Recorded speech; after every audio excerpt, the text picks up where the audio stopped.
Umat yang dikasihi Allah, Salam. Salam. Selamat berjumpa dalam ibadah yang berbahagia, penuh dengan sukacita bagi kedua kekasih kita, Pak Ale dan Ibu Linda. Apa kabar Bapak Ibu? Baik. Baik, mau muka keram-keram takut Orang belum baik dah muka keram nih. Apalagi Pak Ale muka keram sekali. Bos, senyum dong bos. Nah, kalau senyum begini kan tambah ganteng Pak. Sama dengan Ibu Linda didampingi oleh Bapak Mama Saksi dan orang tua. Bapak Ibu Saudara terkasih Kristus, hasrat terbesar dari orang yang mencintai adalah perjumpaan. Kerinduan yang terdalam bagi setiap pasangan, suami, istri, orang tua, dan anak, dari cinta yang menggelora adalah berjumpa. Dalam perjumpaan itu, orang bisa membagi kasih.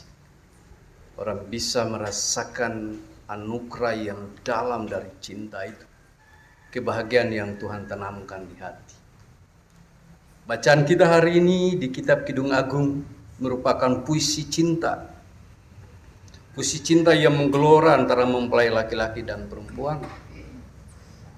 Dia berkata, siapakah dia yang muncul dari padang gurun yang bersandar pada kekasihnya?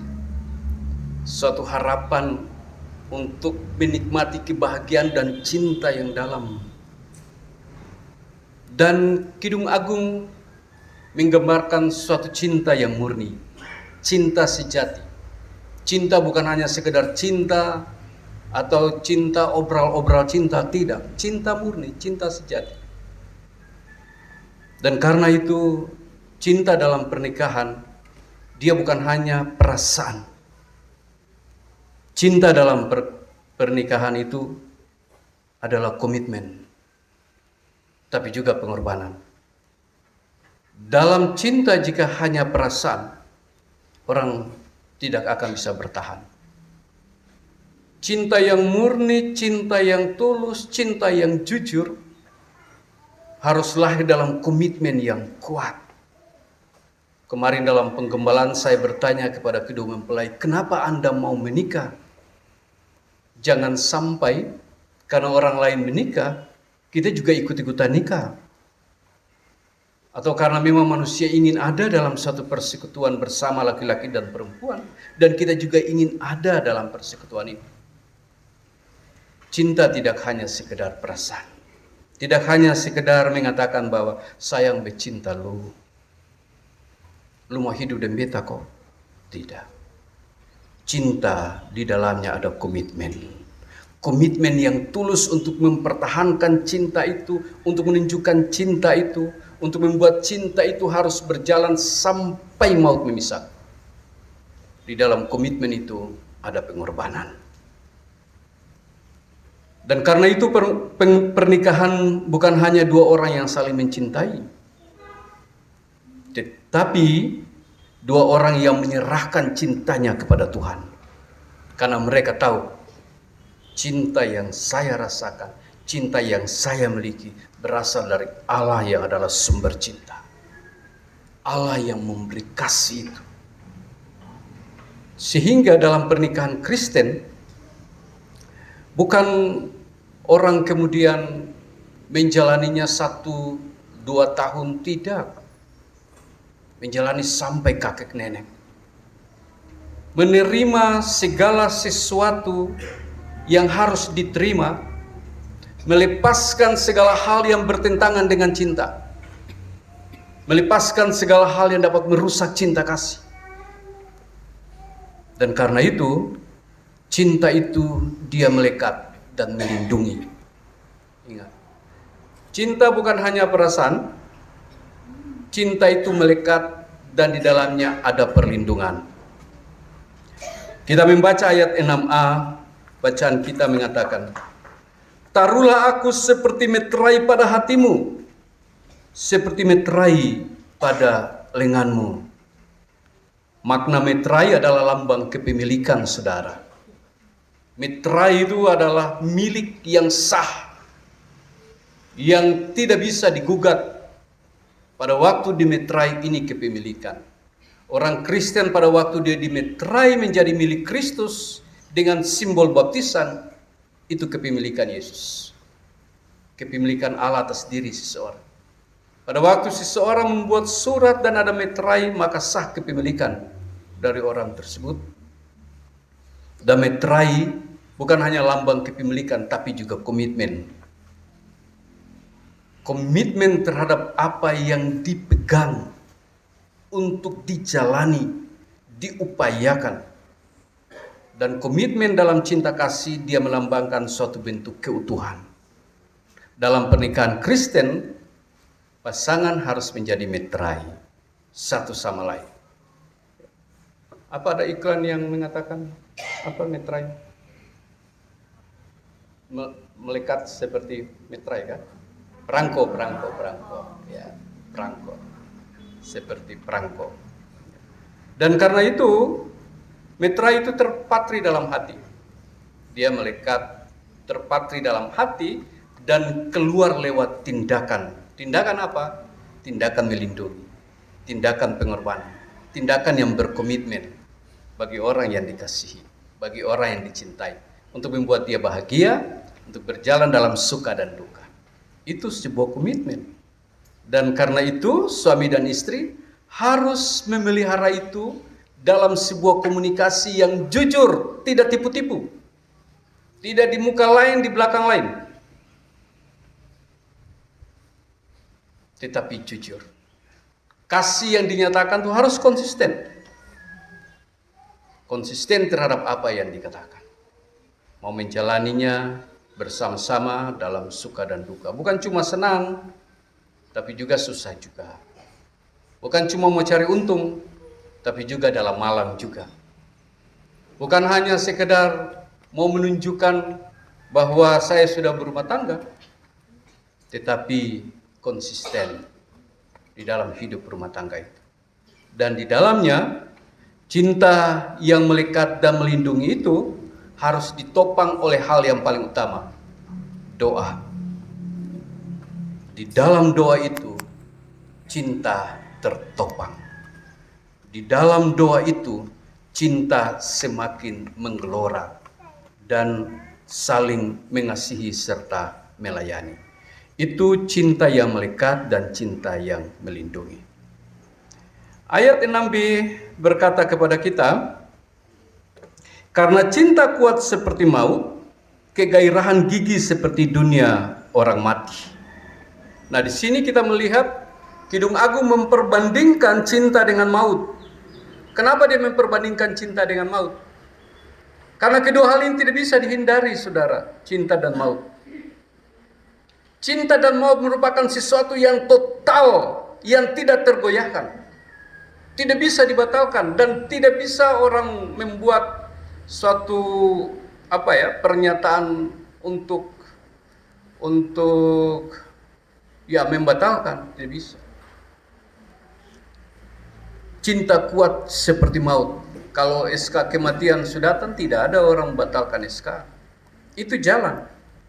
Karena itu Kidung Agung mengatakan cinta yang tulus, cinta yang jujur itu adalah cinta yang total, diberinya total. Tidak hanya di bibir, tetapi dari seluruh totalitas hidup. Tidak hanya dalam kata-kata, tapi tindakan yang murni, tindakan yang jujur. Dan itu tidak tergoyahkan. Senang sama-sama, susah sama-sama. Tertawa sama-sama, menangis sama-sama. Kenyang sama-sama, lapar sama-sama. Itu cinta yang kuat seperti maut. Jalan kaki sama-sama, naik motor sama-sama. Pergi pesta sama-sama, pulang sama-sama. Yang satu pergi pesta, satu sepulang. Pergi pasar sama-sama, pulang sama-sama. Yang satu di pasar bakelai dan kasih ngalu, biar saja lukisan. Itu cinta yang kuat seperti maut, total, tidak tergoyahkan. Dan karena itu cinta sejati dalam hidup rumah tangga Kristen itu bukan romantisme. Cinta sejati dalam rumah tangga Kristen adalah komitmen yang tidak bisa dibatalkan. sebuah komitmen yang tulus yang tidak bisa dibatalkan oleh siapapun. Walaupun orang datang bilang, lupung Paitua tuh dia begini-begini, tidak gampang terbakar, tidak gampang terpengaruh. Atau lupung istri tuh, kok begitu lupung istri, tidak gampang terpengaruh. Orang ketiga, orang keempat, orang kelima datang bilang tidak terpengaruh. Kenapa? Karena ada komitmen yang kuat dalam membangun cinta. Ada kejujuran dan ketulusan di dalamnya. Dan karena itu tidak bisa dibatalkan. Ada kegairahan yang muncul. Tapi di dalamnya ada kecemburuan. Tapi kecemburuan yang tulus. Bukan cemburu buta. Cemburu buta merusak. Cemburu buta menghancurkan. Tapi kecemburuan yang tulus. Kecemburuan yang jujur. Mengambil bahasa teologis, kecemburuan ilahi. Allah cemburu kepada umatnya, bukan menghancurkan umat, tapi dia cemburu untuk umat jadi baik. Kecemburuan ilahi itu adalah suami istri saling mencemburui untuk berperilaku baik. Bukan cemburu yang membabi buta dan pada akhirnya merusak hati, merusak komitmen, dan pada akhirnya menggagalkan apa yang sudah dibangun. Tidak seperti itu. Banyak orang yang cemburu membabi buta. Duduk salah, senyum dengan orang salah, bicara salah, dan pada akhirnya lo jampi gila. Saya pernah, satu orang, bapak pernah gunting satu ibu penatua punya baju dari bawah sampai di atas. Karena cemburu. Saya pergi untuk pastoral bapak itu. Istrinya tidak boleh ada orang yang bicara dekat-dekat dengan dia. Apalagi kalau pulang rapat malam. Kami sidang majelis jemaat dan pulang larut. Bapak Ibu, teman majelis jemaat datang mengatakan kepada saya ibu itu ada berkelahi dengan suaminya. Dan saya pergi dapat pukul. Bapak Ibu. Dia gunting baju istrinya dari bawah sampai di atas di badan. Sementara di badan dia gunting baju gereja. Itu cemburu buta. Itu cemburu yang Alkitab samakan dengan cemburu seperti itu tulang ya, merusak tulang kan. Dia mengatakan seperti itu. Itu sesuatu yang tidak memberi kehidupan. Tapi kecemburuan ilahi, kecemburuan yang jujur untuk membuat pasangan mengerti, suami saya, istri saya tidak suka dengan saya pun sikap. Saya harus rubah. Kalau saya bertahan dengan sikap ini, kami dua tidak bisa jalan sama-sama. Kecemburuan itu untuk menegur. Allah cemburu umat. Dia bilang, aku Allah yang cemburu. Tidak boleh ada Allah lain di hadapan. Aku tidak boleh dinomor duakan. Aku harus mendapat posisi nomor 1. Untuk melihat bahwa Tuhan sebagai yang utama. Nah, kecemburuan itu di dalam pernikahan Kristen merupakan sesuatu yang mendatangkan kekuatan cinta yang tidak mau ada gangguan. Kekuatan cinta yang di dalamnya dua orang harus berkomitmen dengan cintanya, dengan rumah tangganya. Orang bilang, dulu kami masih masa pacaran, saya bilang buat mantan pacar saya, kasih senyum buat orang lain, boleh senyum banyak orang, tapi kasih lu pun cinta beta Senyum untuk siapa boleh, tapi cintamu harus untuk beta.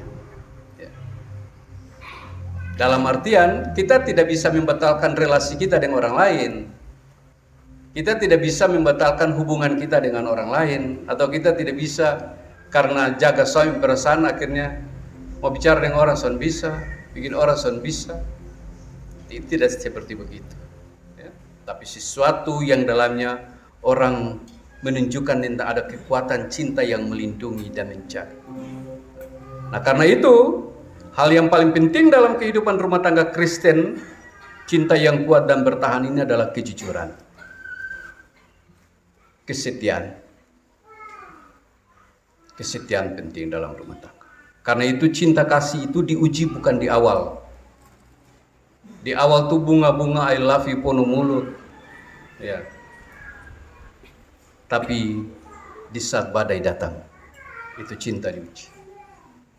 Ada cerita pasangan suami istri yang pada waktu pacaran, pacarnya laki-laki kalau datang di rumah selalu bawa coklat.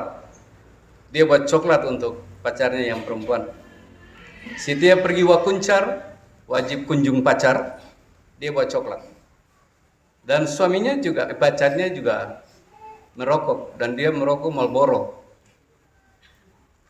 Jadi setiap datang bawa coklat, makan coklat, lalu pacarnya pikir, kau pacar setiap hari datang bawa coklat buat beta, masa bisa kasih buat dia? Jadi karena setiap datang wakuncar bawa coklat, itu nona juga kasih Marlboro untuk dia. Jadi mereka dua barter. Satu datang bawa coklat, satu kasih Marlboro. Ada yang punya pengalaman sama di sini kah? Ada? Bapak Ibu setiap kali dilakukan. Dan mereka mengambil keputusan untuk menikah. Menikahlah. Pada waktu mereka menikah dan kehidupan keluarga semakin kompleks, anak sudah ada. Suami dalam rumah tugas dan dia merokok, dan kadang dia merokok dan baju-baju robek karena abu rokok, dan kemudian bantal juga berlubang karena rokok. Lalu di kamar mandi permisi dia di toilet sambil merokok, dan kemudian bau rokok dibuang di situ. Dia pun istri kerja sendiri capek.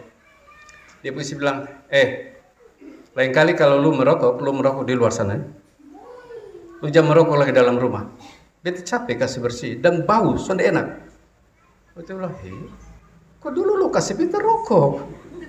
Sekarang lu marah beta merokok. Dan itu dilakukan berkali-kali. Akhirnya suami bilang, kok dulu mama sering kasih beta rokok, kenapa sekarang malah beta rokok? Soalnya beta capek, besok mau lagi. Kalau mau merokok di luar, lagi pula tak usah juga merokok. Lagi pula sempurna beli beta coklat juga. Monto bilang, mana coklat? Coklat ya sonada. Suami bilang, bukan besok kasih coklat, tapi lebih baik itu uang beli beras. Dia berpikir lain. Ya. Yang dulu dikasih, tapi kemudian tidak kasih lagi, ada pemikiran lain, saudara.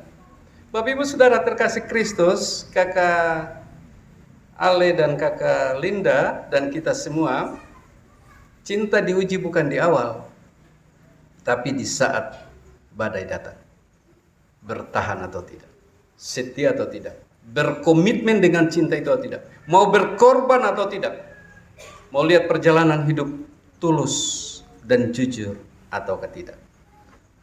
Dan bagi mereka yang memiliki komitmen yang kuat dan cinta yang kuat, orang-orang itu bukan orang-orang yang gampang menyerah. Cinta yang kuat tidak mudah menyerah. Cinta yang kuat bertahan walaupun ada tekanan. Cinta yang kuat tetap teguh. Yang ketiga, kalau tadi cinta yang kuat dan bertahan, maka Kitab Kidung Agung, Cinta Kuat Seperti Maut, dia berbicara tentang cinta yang kudus dan tidak ternilai. Ayat 6c dan ayat 7. Dia berbicara begini. Nyalanya adalah nyala api seperti nyala api Tuhan. Air yang banyak tak dapat memadamkan cinta. Sungai-sungai tak dapat menghanyutkannya. Sekalipun orang memberi segala harta benda rumahnya untuk cinta, namun ia pasti akan dihina. Bapak Ibu, cinta yang dari Tuhan itu suci, murni, dan cinta itu tidak bisa dibeli. Suatu cinta yang tulus. Karena cintanya dia mau mati bagi kita. Itu cinta dari Tuhan. Karena cintanya dia mau berkorban bagi kita. Karena cintanya dia meninggalkan surga dan datang menjadi seperti manusia. Dia mau menghamba. Itu karena cinta. Karena cinta yang agung. Dan cinta ini merupakan cinta yang kemudian ditransfer dalam diri manusia. Cinta yang di dalamnya orang menyadari tentang suatu arti pengorbanan, suatu arti mempertahankan kehidupan. Dan cinta itu merupakan suatu api sejati yang berasal daripada Tuhan. Kidung Agung mengatakan dia merupakan nyala api. Nyalanya seperti nyala api dan nyala api dari Tuhan. Dan cinta dalam pernikahan Kristen harus dijaga tetap menyala. Menyala seperti cinta Kristus kepada jemaat. Menyala seperti cinta Kristus yang tidak pernah padam. Walaupun ada dalam pengorbanan, ada dalam penderitaan, ada dalam susah, tetapi cintanya tidak padam kepada manusia. Di Taman Getsemani, dia merasa begitu susah, begitu berat. Dia berkata, "Bapa, kalau boleh cawan ini lalu daripadaku." Itu berat, menanggung penderitaan yang berat. Tapi karena cintanya kepada manusia, dia mengatakan, "Namun jangan kehendakku yang jadi, kehendak Bapa yang jadi." Di atas kayu salib dia berteriak, "Eli, Eli lama sabachthani." Ya Allahku, mengapa engkau meninggalkan aku? Itu berat, penderitaan yang dahsyat dan berat. Mati taruhannya. Bisa saja Yesus turun dari salib, saudara. Tapi karena cintanya kepada manusia, dia bertahan dan tidak turun. Dan cinta inilah yang harus dialami, dirasakan oleh suami-suami istri. Cinta yang tetap menyala. Cinta berdasarkan cinta Kristus yang adalah mempelai laki-laki bagi kita. Uang, harta, kenyamanan, semua ada. Tapi itu tidak bisa menggantikan cinta yang sejati. Anda punya uang banyak, Anda bisa hidup nyaman, ya.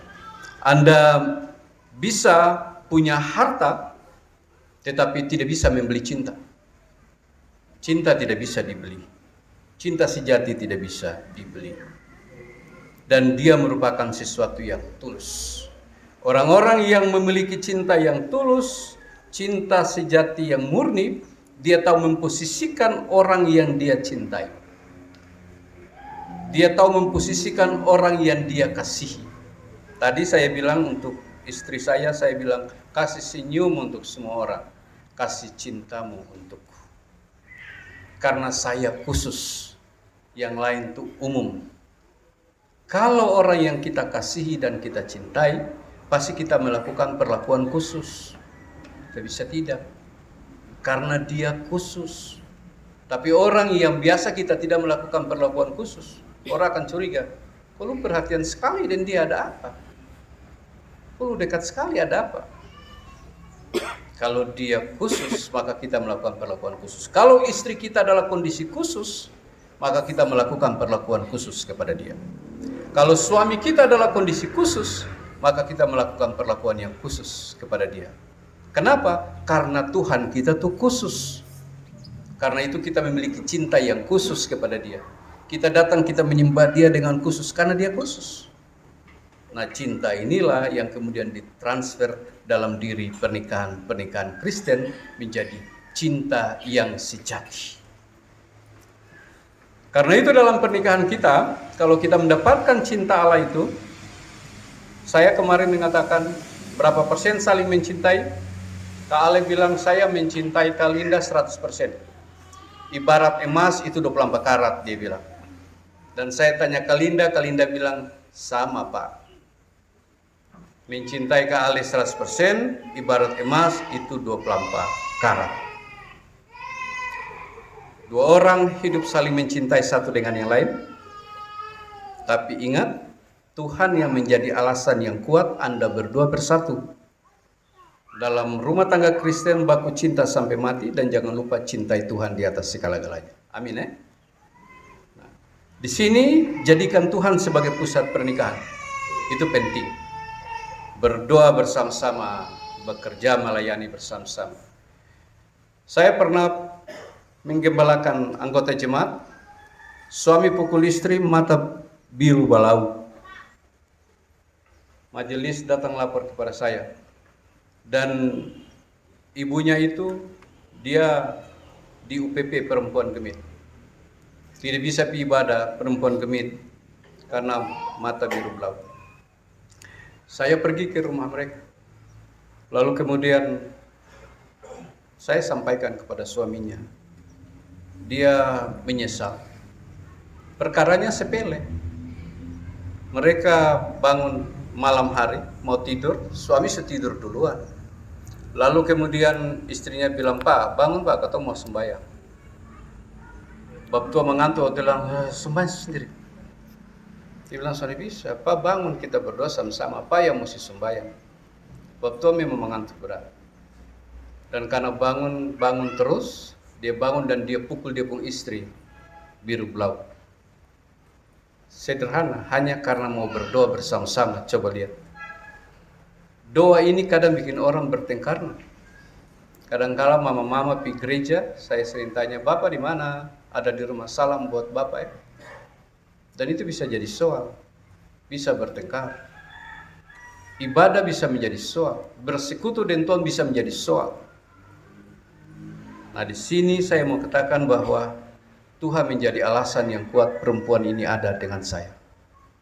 Tuhan menjadi alasan yang kuat laki-laki ini ada dengan saya. Pusat pernikahan Kristen yang berbahagia jika menjadikan Tuhan sebagai segala-galanya. Berdoa bersama, bekerja bersama, bertumbuh bersama dalam iman. Orang-orang seperti ini dalam rumah tangga Kristen, mereka tidak mengandalkan materi.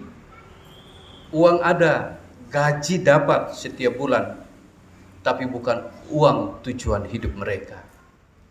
Kekayaan bukan tujuan hidup mereka. Tuhan merupakan pusat, karena mereka tahu perjalanan mereka panjang. Tanpa Tuhan sia-sia. Uang bisa merubah orang jadi jahat. Uang bisa merubah orang jadi munafik. Uang bisa merubah orang untuk melakukan hal-hal yang fatal. Tapi orang yang hidup benar di hadapan Tuhan, jalannya lurus. Dan karena itu suami istri yang berhasil dalam rumah tangga adalah suami istri yang hidup tidak mengandalkan materi atau perasaan semata, tapi mereka bersandar kepada Kristus. Bapak Ibu Saudara terkasih Kristus, cinta sejati itu bukan tentang siapa yang paling sempurna. Kalau mau cari orang yang sempurna dalam hidup rumah tangga Kristen, tidak dapat. Sehebat apapun seseorang pasti ada kekurangannya. Dan sejelek apapun seseorang pasti dia pun kebaikan ada. Dan karena itu saudara, cinta sejati itu bukan tentang siapa yang paling sempurna, tapi siapa yang paling setia. Itu penting. Cinta sejati diukur dari siapa yang paling setia, berkomitmen dengan rumah tangganya, berkomitmen dengan keluarganya, mau berkorban. Itu cinta sejati. Karena pernikahan Kristen adalah cerminan kasih Kristus kepada jemaat. Kasih Kristus adalah dasar bagi cinta kasih suami istri. Karena itu untuk kakak Ale dan kakak Linda, selamat menjalani hidup rumah tangga Kristen. Berkomitmenlah dengan rumah tanggamu. Jadikan cinta suami istri ini sebagai api Tuhan yang terus menyala, jangan padam. Jadikan dia terus menyala. Walaupun ada tantangan, tidak boleh padam, tidak boleh redup oleh waktu.